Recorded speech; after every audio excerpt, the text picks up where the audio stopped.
Hello everyone and welcome back to the second part of 1.2 circles. So in this section we're going to be talking more about circles.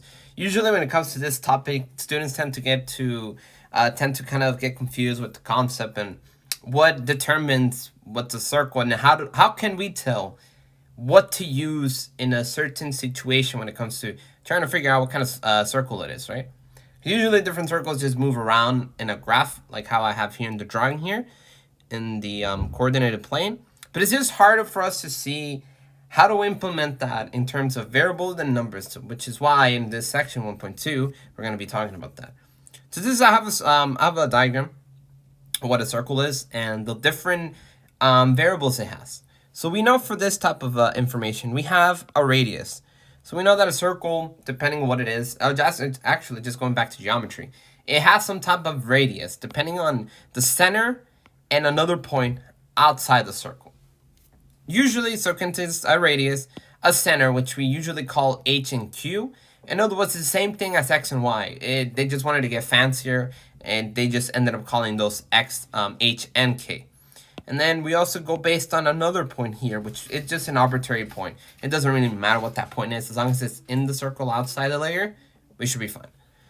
Okay, so now let me give you guys an equation that actually we both have to kind of know right off the bat when it comes to dealing with different types of circles.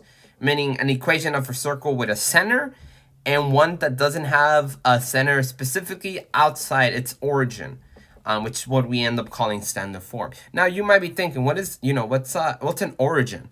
What is that? So going back to the beginning of what I did in the previous videos, an origin is usually the point, the center of the coordinated plane. That's what it usually means, the origin. That's where we usually talk about that type of point. So then let's go back to it. So let's say that it has a center, right? So let's say that the center is not at the origin. It's not at 0, 0. Let's say it's outside. So usually when it comes to the equation of a circle, let me erase this because this isn't eligible. I'm sorry. Equation of a circle. So usually this has a center that isn't the origin. So it's H and a K. Usually the standard for writing that is x minus h squared plus y minus k squared equals r squared. So this is the general equation for the circle for when it has an h and a q and a k outside of the origin. This is one of the equations you got to know. And then there's another one. So I'll put one, and then there's another one. Now this one is just the standard form, meaning we know that the standard form that the origin is 0, 0. So usually just to condense all the work, we call that x squared plus y squared equals r squared, sorry.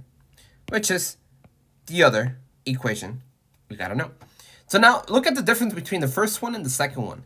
The first one has an h and a k, but not the second one. It only has x and y.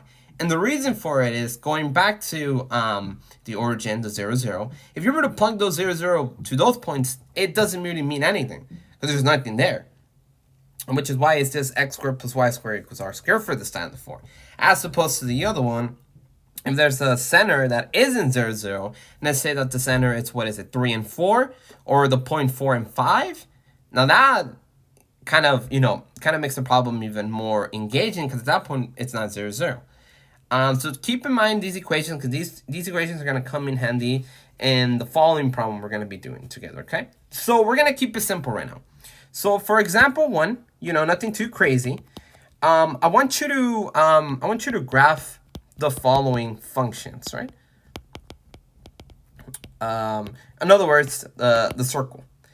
So for the first one, I'm gonna call A. I want you to graph this type of information. X squared plus y squared equals 25. And keep in mind, this is a circle. In order for you to figure out if it's a circle, look at your x and your y's and look then the r. In other words, we know that x is x, y is y, and then for the radius, it's 5. And let me tell you why. Why is it 5?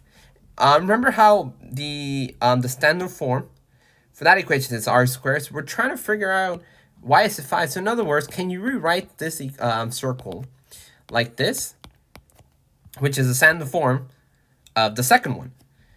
So with that information, we know that 5 times 5 would give you 25. So when you take the square root of that, which what we're doing here, it's 5. So which is why we know that the radius is 5. Now what about the center? In other words, the origin. Now this one does have it. If it's just the standard for how you look at it, there's no h and a k, we know that the center is 0, 0. So we are ready to graph this circle, because we already have the information we need. So we have x and y. We know that the center is 0, 0, which we have here, 0 and 0. And we know that the radius is by 5. So how do we like, put that arrow to 5? How do we figure that out?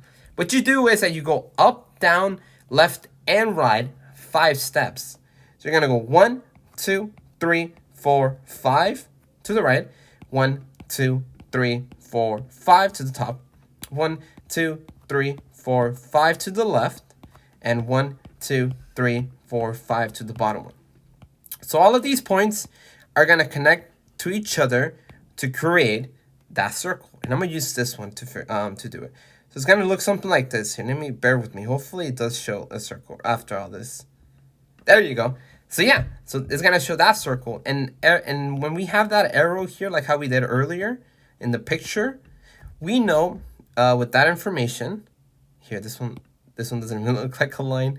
We know with that information we had earlier, we know that the radius for each is 5, which is why we go 5, 5, 5, and 5 all across. Left, right, up, and down. Which is why we have a standard equation. So this one wasn't too bad. Well, what about if the center isn't 0, 0? So let's say, for example, B, we have x minus 2 squared plus y plus 1 squared equals 25. So right off the bat, what is the radius? What's another way of writing 25? 5, right? 5 squared, right? So we know that the radius is 5. What about the center? What is the center? Can somebody tell me? The center for this, remember, is h and k. And for this one, we do have a k and an h. And usually when it comes to trying to figure out what the h and k is usually you pay attention to what's after the sign or after each x and y. What you do is you take those two variables, so we know it's 2 and 1, and you do the opposite sign of what's in front of it. So for the 2, you know how there's a negative? You flip the sign, so this would turn into a plus 2. And then for the 1, you know how this is a positive? You'll flip it, and then it'll turn into a negative 1. So we know that our center point is 2 and negative 1. So now we're able to graph this function. This function, which is a circle. So let's look at the graph here, which we have here. So you have y here, we have an x here. So we know that the center is 2 and 1. So we go 2 points here, 1 point negative here. So 2 and negative 1. And then that the radius is 5. So now we're going to be going 5 to the right, 5 to the left, 5 up, and 5 down. But how do we do it? We start off where the center is, right? And we go 5 right. Let's go 5 right? So let me add some more points. 4, 5, 6, 7, 8, 9, 10. So we have 10, 9, 8, 7, 6, 5, 4, and 3. So let's go 5 to the right? After 2, of course. So 2 plus 5 would give us 7. So when we go 5, we should stop here. So that's our outer point in the circle. Now when we go up 5, then let me do some more points. So 1, 2, 3, 4, 5, and then 6. So when we go up 1, starting at negative 1, since that's our y, we're ending at, let's go up. So let's go up 5. So it's 0, 1, 2, 3, and 4. Now for this one, we're ending at the point 4 upwards, which we end up going 5. Because remember, the radius is 5, which is why we're going up 5 and right 5. So same thing, we go 5 to the left. So let's go, let me do some more points. So yeah, so we go 5 to the left. So it'd be 1, 0. -1, -2, and -3, since we're going to the left 5. And then we go down 5, starting at that center point. So let me do -2, -3, -4, -5. I'm going to need to increase that. -6 and -7. Okay, so we go down 5. So starting at -1, -2, -3, -4, -5, and -6. So we're stopping at -6. So that's our last point, since the radius is 5. So now we have our circle, which then we draw here on the points. There you go. Well, that doesn't look like a circle here. Let me do it again. Let me try to touch each point. My drawing sucks, so there you go. That, just bear with me, actually. Let me erase this, and let me have them more close together, so then that way you'll be able to see. So -3 here. It'll be right here. Yeah. So which is why we go 5, 5, 5, 5, which kind of creates that circle. All right. So these were your 2 examples for the circle, trying to figure out what it is. But like I said, these 2 equations are really important to trying to figure out what type of equation you need to figure out how to graph a circle. And I hope you find this useful and helpful. And if you guys enjoyed watching, please give it a like, subscribe if you haven't done so.